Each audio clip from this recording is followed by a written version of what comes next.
Yes. What about accounting standard 17 segment reporting? Very simple.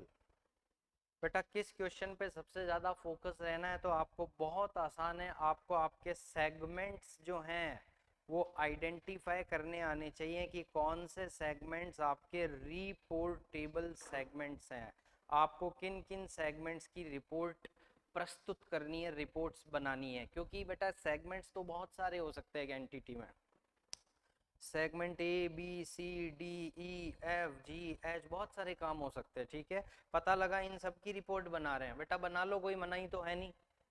Accounting standard 17 क्या compulsion कर रहा है?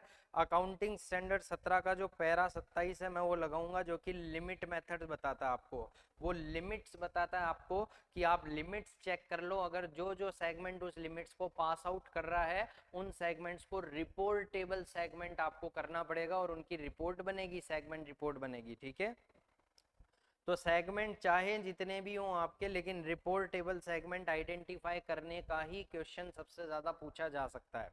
अच्छा, पहला मुद्दा, सर ये सेगमेंट पता कैसे लगते हैं कि ये segment A B C D E F G H I इतने सेगमेंट्स हैं? तो बेटा सेगमेंट्स पता करने के लिए आप चाहें तो बिजनेस को बेसिस ले सकते हैं, या सेगमेंट पता करने के लिए आप ज्योग्राफिकल बेसिस ले सकते हैं।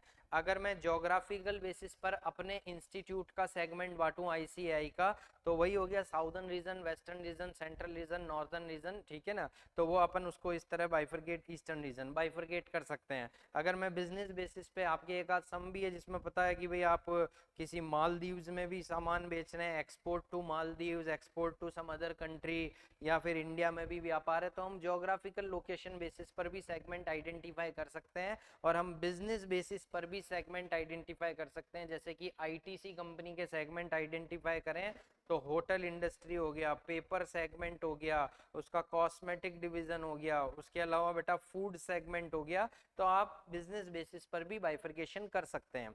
अच्छा, आइदर आप बिजनेस बेसिस पर बाइफर्केशन करें या ज्योग्राफिकल बेसिस पर बाइफर्केशन करें, और मैं तो कह रहा हूं दोनों बेसिस पर करना पड़ेगा।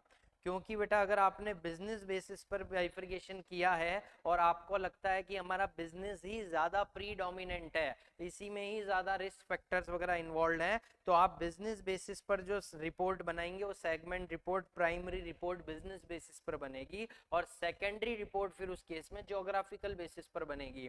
और अगर आप ज्योग्राफिकल वे से ज्यादा प्रीडोमिनेंट फैक्टर्स मानते हैं कि साहब लोकेशन से हमें ज्यादा फर्क पड़ता है, ठीक है, तो ज्योग्राफिकल बेसिस पर जो सेगमेंट आइडेंटिफाई हुए हैं उस बेसिस पर प्राइमरी रिपोर्ट बनेगी, और बिजनेस बेसिस पर फिर जो आइडेंटिफाई हुए हैं उस बेसिस पर सेकेंडरी रिपोर्ट बनेगी।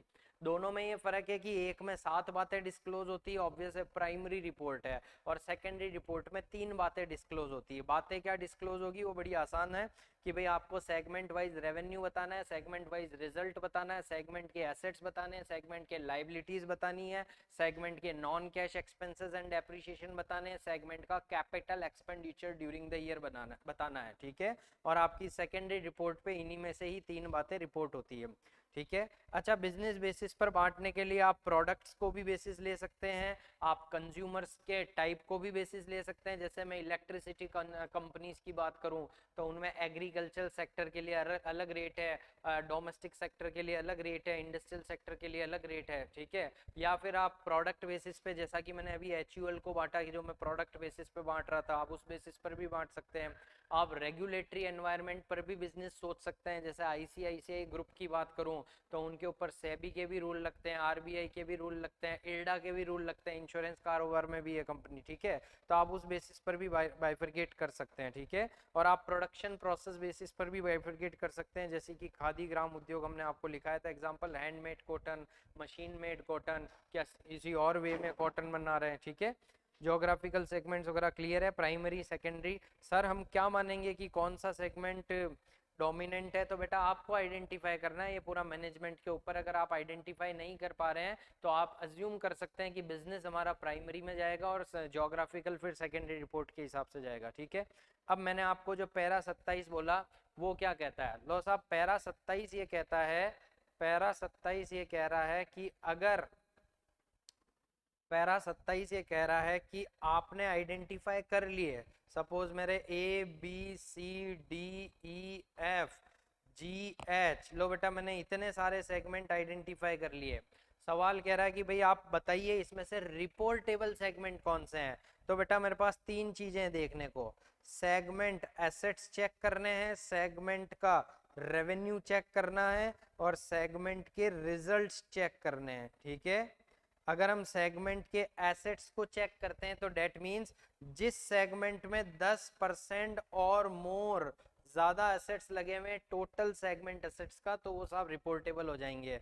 ठीक है, बड़े आसान से समय कि आपको कुछ नहीं, जिन सब की टोटल लगानी है और टोटल लगा लिया, और जहां जहां 10% से ज्यादा है वो आपका रिपोर्टेबल हो जाएगा एज पर एसेट बेसिस पे। अच्छा, कोई सा भी एक क्राइटेरिया फुलफिल हो गया तो वो आपका रिपोर्टेबल सेगमेंट हो जाएगा उस केस में। ठीक है, अगर आप रेवेन्यू बेसिस पर बात करें तो वही आपको हर सेगमेंट के रेवेन्यूज को लिख लेना है और टोटल रेवेन्यू की टोटल लगा लेनी है, और जो भी 10% या उससे ज्यादा रेवेन्यू कवर हो रहा है वो सेगमेंट्स आपके रिपोर्टेबल सेगमेंट्स हो जाएंगे। सेगमेंट रेवेन्यू से हमारा मतलब है, बी क्लियर, हम इंटर सेगमेंट रेवेन्यू को भी सेगमेंट रेवेन्यू में लेते हैं और एक्सटर्नल सेल्स को भी हम सेगमेंट रेवेन्यू में लेना ही है। ठीक है, और जहां हम सेगमेंट रिजल्ट की बात कर रहे हैं तो सेगमेंट रिजल्ट के केस में जो profit profit profit profit by chance दो जगह लॉस है, फिर प्रॉफिट है, फिर लॉस है, तो बेटा उस केस में यहाँ पर आपको नेट प्रॉफिट नहीं लेना है कि भाई सभी प्रॉफिट में से लॉस माइनस करके जो नेट प्रॉफिट आ रहा है उसका 10% या ज्यादा देख लिया जाए। नहीं, आपको प्रॉफिट्स की टोटल लगानी है और आपको लॉसेस की टोटल लगानी है। एब्सोल्यूट टर्म में नेगेटिव साइन को इग्नोर कर देना, प्रॉफिट प्रॉफिट प्रॉफिट्स की टोटल लगा ली और नेगेटिव साइन हटा के एक बार लॉसेस लॉसेस लॉसेस की भी टोटल लगा ली। तो जो भी विच एवर इज हायर है, प्रॉफिट्स की भी टोटल और लॉसेस की भी टोटल, जो भी हायर है आपकी इनमें से उसका 10% आपको चेक करना है सभी के अंदर। अगर वो 10% के दायरे में कवर है तो साहब वो भी रिपोर्टेबल सेगमेंट हो जाएंगे। इसके अलावा क्या मैनेजमेंट अपनी इच्छा से भी किसी सेगमेंट को रिपोर्टेबल बना सकता है? द आंसर इज यस, बिल्कुल बना सकता है। इसके अलावा सपोज आपके 4 सेगमेंट आइडेंटिफाई हो गए कि ये रिपोर्टेबल हैं, ए बी सी डी चारों रिपोर्टेबल हैं, और ई एफ जी एच ने पैरा 27 की किसी भी लिमिट को पूरा नहीं किया, तो अगर पूरा ही नहीं किया तो ये तो रिपोर्टेबल तो है नहीं। बट आपको चेक कर लेना चाहिए कि ए बी सी डी जो इसको आप रिपोर्टेबल सेगमेंट्स बोलना चाह रहे हैं, उनका एक्सटर्नल रेवेन्यू या यूं कहूं एक्सटर्नल सेल्स, इंटर सेगमेंट नहीं, आउटसाइड कस्टमर्स को जो सेल है वो 75% या उससे ज्यादा कवरेज कर रही हो टोटल एक्सटर्नल सेल्स का। क्या बात क्लियर है? आपकी टोटल कंपनी की जो एक्सटर्नल सेल्स है उसका 75% या उससे ज्यादा जहां जहां कवर हो रहा है वो आपके क्या बन जाएंगे साहब? रिपोर्ट।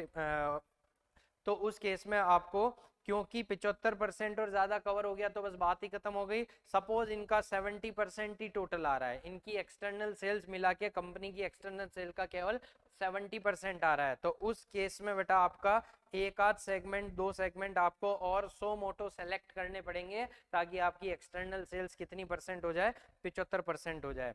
अच्छा, जो सेगमेंट इस साल रिपोर्ट हो गया उसको नेक्स्ट ईयर भी रिपोर्ट करना है, और इस साल क्यों रिपोर्ट हुआ हो? पैरा 27 की लिमिट क्रॉस करने की वजह से अगर वो रिपोर्ट हुआ है तो उसको नेक्स्ट ईयर भी आपको रिपोर्ट करना पड़ेगा। ठीक है, सेगमेंट रेवेन्यू से हमारा क्या मतलब है? तो external sales inter segment sales करेंगे तो सेगमेंट रेवेन्यू आ जाएगा।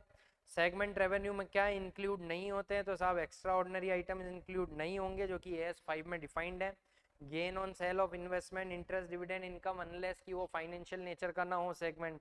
सेगमेंट एक्सपेंस भी इसी तरह की सारे जो ऑपरेटिंग एक्टिविटीज है सेगमेंट की, जैसे कि डायरेक्टली एट्रीब्यूटेबल कर सकते हो आप सेगमेंट को, वो सब इसमें आ जाएंगी। ठीक है,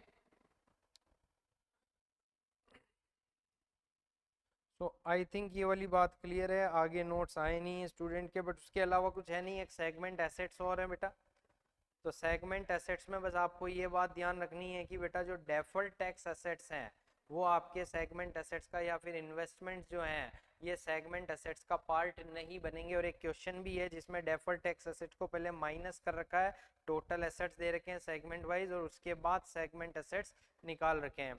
सेगमेंट लाइबिलिटीज भी आपको क्लियर होनी चाहिए कि जो आपकी सारी लॉन्ग टर्म लाइबिलिटीज वगैरह, लोन्स वगैरह हैं, वो सब आपकी सेगमेंट लाइबिलिटीज के अंदर आ जाएंगी। ठीक है, सेगमेंट रेवेन्यू क्लियर है, रिजल्ट क्लियर है, एसेट लाइबिलिटी एक्सपेंसेस हमको पता है, उसके बाद प्राइम जो डिस्क्लोजर जाता है सेगमेंट रिपोर्टेबल वाइज, वो आपको पता है कि 7 बातें डिस्क्लोज होती है और एक में 3 बातें डिस्क्लोज होती है प्राइमरी और सेकेंडरी रिपोर्ट में। तो आई थिंक और कुछ ज़्यादा डिस्कस करना नहीं है इस पर्टिकुलर स्टैंडर्ड में भी। ओके